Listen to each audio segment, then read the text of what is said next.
Hello, everyone. Charles Watts here. Welcome back to Inside Arsenal. It is Wednesday. It is match day. Of course, Carabao Cup action a little bit later on today. Arsenal taking on Preston in the fourth round. So we're going to talk about that in today's show. Look at who could be starting that game. Look at the options Mikel Arteta has. Look at what Mikel's been saying ahead of the game, given team news update. Talking about some of the injuries that we've got at the moment. Some other interesting stuff from him. Got lots of you guys getting in touch as well. So we've got plenty to discuss in what's going to be a big game for Arsenal. I know in the list of priorities this season, the Carabao Cup is certainly going to be sitting down there in fourth. But having said that, this is still a competition that Arsenal should absolutely be trying to win, in my opinion. You can only win 4 trophies a season. Trophies are very, very hard to come by. You can't just be throwing one opportunity away. Arsenal have not been great in the Cups in the last few years since winning the FA Cup, really. And that needs to change. They've got a squad that's capable of it now. They've got some really good, exciting young players.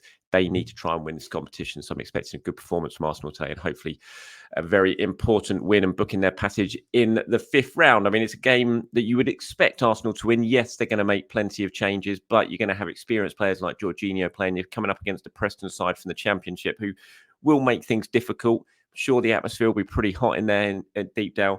For the first 20, 25 minutes or so, Arsenal might have to survive some early pressure. But if they can just play their way into the game, then you would expect and hope that the quality they do have will come to the fore and they will get the job done. We'll look at what Mikel's been saying, first of all, shall we, about the team news. He was speaking in his press conference yesterday, late afternoon, gave some updates on some of the players, some positive news, I would say, on some of them. On Gabriel, he says we are still assessing him. It doesn't look bad at all. He was much better than expected, so hopefully he'll be fine. Look, you won't be playing Gabriel tonight. Absolutely should not be playing Gabriel tonight, but that's a very positive update on him, and you would hope, fingers crossed, that means he could be involved against Newcastle at the weekend. Mikel confirmed that he's had some tests when he was asked if he's had a scan. During Timber as well, who also limped off in the game against Liverpool at the weekend. Obviously, it looked like it was cramp, and that was what it was, according to Mikel. He says Jurian is fine. He was very tired. He'd been out a while and could not continue the game, but there is no new injury there. When asked if it was cramp, he said he could not continue, so he decided to make a very safe call. Then on Calafiori, I don't know if you take this as positive news or bad news, but he just says he'll be out for a few weeks, I'd say. See, I still look at that as quite positive news, I have to say, because at the time of that injury happening, and seeing the replay for the first couple of times, I looked at that and thought, oh my God, he's going to be out for the season. This has got ACL written all over it. In my very untrained medical eyes, obviously, just from looking at the replay, but it looks horrible. It was one of those ones on the replay you wince at and fear the worst. So if Calafiori is just going to be out for a few weeks rather than a few months or 8 months or 9 months, then I'm taking it as a positive. We've got the international break coming up as well. So we've just got Preston, then there's 3 tricky away games. Yes, it would have been very, very nice to have him available for those 3 away games that are coming up next week. But if he can be back after the international break, then I'm looking at that as a fairly positive sign. And Martin Odegaard, he says, look, he's been on the grass for a few weeks, but there are still a few boxes to tick. How fast we can do that in that last stage of rehab is a question we have to answer when we have some players around him and he starts competing with the team, which is something he hasn't done yet. He was then asked whether he will play or be back for the international break, and he said, hopefully yes, but we'll have to see how it goes. The thing with Odegaard, if he's not, I mean, Arsenal have got this game against Preston, then you've got the 3 away games next week. If he's not training already with the squad, I don't really see how he's going to be able to play before the international break. He's not played for so long. I'd be very, very surprised if, say, he comes back at the start of next week, that he'd be considered for selection for Inter Milan or Chelsea. So I think the closer we're getting now to the end of this little period of games before the international break, I view it as I view it as difficult. If he's not training by the end of this week before the Newcastle game, I'd be surprised if we see him before the international break. But you never know. We'll have to wait and see. And then finally on Kieran Tierney, Mikel said, I think he's quite close. He's looking really good. I think he's over the period where he was struggling. So he looks really sharp out there. He hasn't trained with the team yet, but hopefully he can do that in the next week or two. And look, I think we're all expecting Kieran Tierney's time at Arsenal is coming to an end. I think in the summer, had he not got the injury, then he probably definitely contradicts myself there. But I think he probably would have left on a permanent deal if one could have been agreed. And I think that probably the case again this summer. or potentially even in January. Although I think it's more likely he'll go in January on loan. But you never know. If he's fit and he's got something to offer, then maybe we'll see Kieran Tierney in an Arsenal shirt again. But that's the latest team news from Mikel ahead of tonight's game. On the importance of the Carabao Cup, Mikel said it's important because it keeps everyone alive. It maintains a winning habit, which is really, really important. It shows you care about every single competition, regardless of what you play. You have to compete for every match you're in. The margins are so small when we are going to face a really tough opponent. On the opportunity to rotate in the game tonight against Preston, he says it is important. There are players who haven't played that much and they will have their chance tomorrow, that's for sure. But you have to earn the right to play. And when you have that right, you have to perform and perform in a way to help impact the team to win the game. That's what we're going to demand of everybody, whether you are young, you're experienced, or you've been playing regularly for us. And it is a big opportunity for some of these players. I'm looking at Jorginho, for example. I'm looking at Alexander Zinchenko if he plays, which I think he probably has to be honest. Otherwise, I don't see where he's going to be getting minutes elsewhere. Kivior, Jesus, Sterling, these sorts of players, they have to make their mark here. It's another opportunity for Jesus, who I think has looked better. I even thought he looked sharp in the very few minutes he got against Liverpool at the weekend. He needs a goal, Jesus. He just needs something to kickstart this season, which has just started so slowly and frustratingly for him. Needs to try and take an opportunity. Hopefully he can do that tonight. The same goes for Zinchenko. Can he remind Mikel Arteta of his qualities? Can he remind us of his qualities? Big performance, potentially even in midfield tonight, could allow him to do that. Mikel was speaking about Zinchenko in the build-up to the game, in the press conference yesterday, and he was asked about his role in the squad and whether he's now found himself way down the pecking order. He says those decisions are always difficult to make. You make them with the only intention to get the result, the performance you want. Alex has already proven for many years something that he has to do, and he has the ability to do it. So it almost felt like a bit of a "come on, Alex, show me what you've got" type message there from Mikel, who he spoke quite a bit about in the second part of the press conference, the embargoed section. He talked a little bit about team news and the way he doesn't really, not tell the truth, probably wrong, but how he keeps us all in the dark a little bit about team news. It's become a bit of a thing, isn't it? Whenever we talk to Arteta about team news, we all kind of laugh at it, and no one really takes what he says at face value anymore. And he was asked about that, and if he plays a bit of a game, and Mikel said, that is my job. For me, I would tell you everything, but that has consequences. Sometimes I don't know if a player is going to be fit in 2 days' time or when the press conference is. When I know, I am not going to lie to you. I'm not going to say he's not fit and then play him. I would never do that. But if I'm certain or I don't want to tell you, I will keep you guessing. This is my job, but as well to keep all of these guys, everyone is alert as well. That is important. I don't want to make it easy for anybody. The opponent has to work and think and prepare and make sure they do the homework like I have to do. I wish I knew their starting 11 who is on the bench, but I don't. It is our job to guess and do the work we have to do, which I thought was quite interesting from Mikel. And I've said it before, I think it's the right call. I know it can be frustrating. I get frustrated at it because I want to know what the latest team news is and be confident in what he's telling me.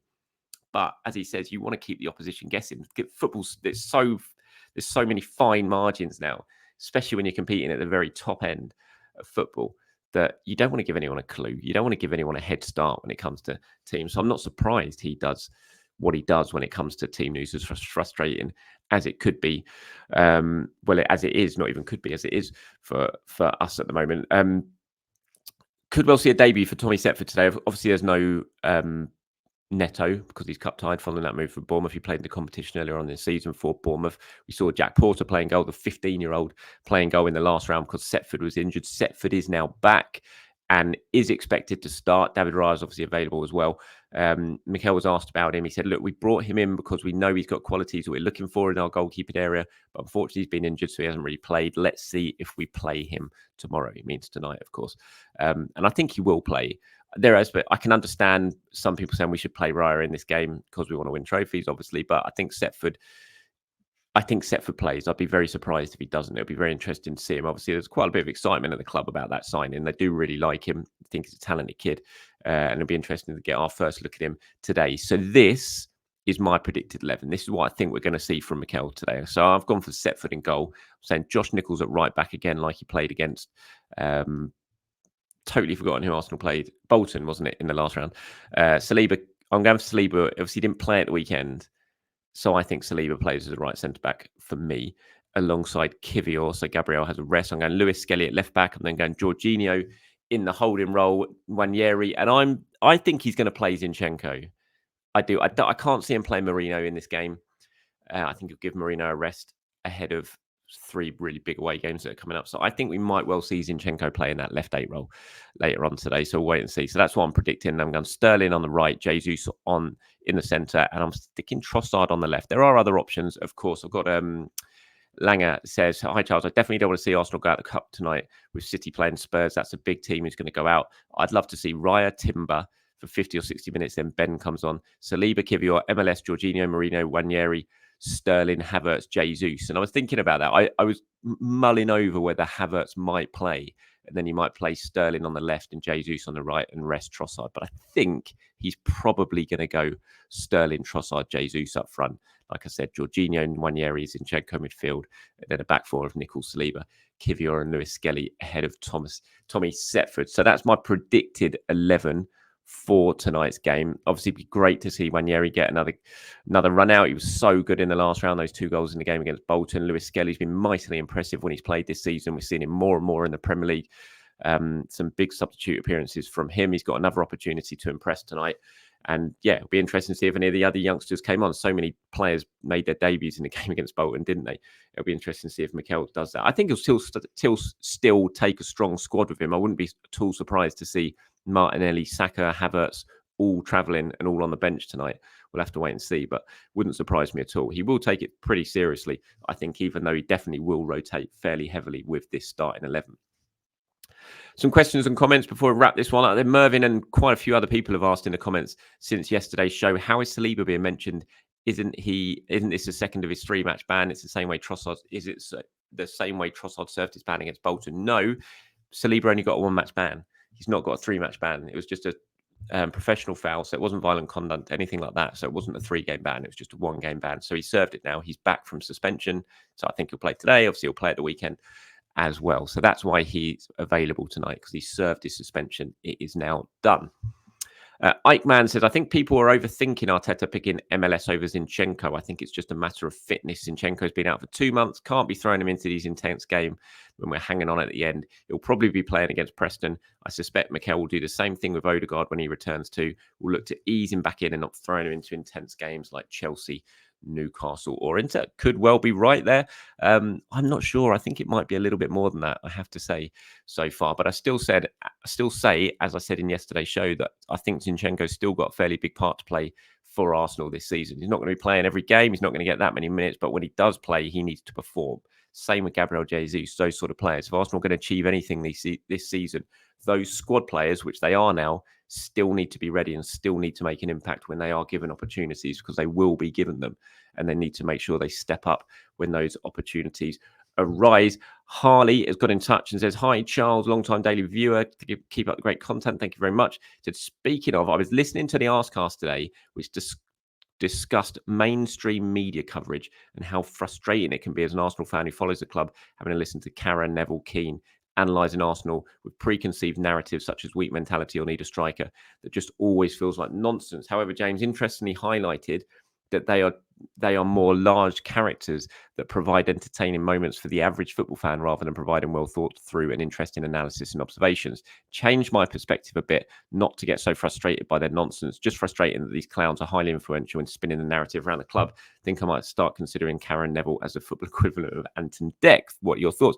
I think the important thing there is the last bit. I mean, James is absolutely right, as he always is. Him and Andrew speak so much sense on the Arscast, obviously, that they are right, that they are more, it's like a show now. And that's my problem with Sky, though, and the narrative that we're getting spun by these characters, as they're now being called, is that it is just this show. And because they are these basically the sole owners of Premier League football in this country, aside from TNT, who obviously get a few games, but almost everything we're getting, Carragher, Keane, Neville shoved down our throats all the time. Is that narrative that they spin becomes almost, it's just taken as the given elsewhere, because it filters into the other coverage. Like, I'll watch BBC, or I'll listen to Talk Sport, or I'll listen to BBC 5 Live, and suddenly then all the talk still since the game against Liverpool has been Arsenal negative, Mourinho, Arteta, all that sort of stuff. And it all filters through because we're all watching the main coverage, and the narrative that they're choosing to spin is just being, it sort of drip feeds into the rest of the media that we have to listen to, and it just becomes a given. And that's the problem that I have with it, is like you said, they're so highly influential now in spinning the narrative. They can lead the narrative, and it really frustrates me. They are these characters, these shows. I always remember the Carabao Cup final, I think it was last season, when Liverpool beat Chelsea on penalties, and Neville, in the immediate aftermath of the last penalty, called Chelsea £1 billion bottle jobs or something like that. And that just became the whole story after that final, was that phrase from Gary Neville, the £1 billion bottle jobs. And I just remember being really uncomfortable with that. It's like, how is what Gary Neville has had to say suddenly become the big story of this cup final? And I remember he even said afterwards he had to think of something to say, because I think Drury had said other stuff. And so he was thinking on the cuff, what can I say that's going to make an impact? It's like, you don't have to say something that's going to make an impact. You can just analyze what you've seen in a really measured and sensible way, rather than throwing these sound bites out that you're hoping get picked up and become a line. And that's my problem with the whole Sky stuff. And it's just becoming more apparent every season that passes that these characters or former players, these big names that have on Sky now, are just controlling the narrative that we all then have to endure and sit through. And it is, it can be very, very frustrating. But thank you very much for your comment there, Harley. And that's it for me today. Thank you very much for watching. Appreciate it as always. And for listening, of course, if you're listening on podcast, I'll be back tomorrow to do it all over again, reacting to tonight's game. You want to get involved in that show, you know what to do after full time. Come over here, tell me who impressed, who didn't. Any thoughts on the game? I'll pull some of them together and get them included in tomorrow's reaction show. Until then, have a great day, everyone. Enjoy the game later. Speak to you soon. Bye-bye.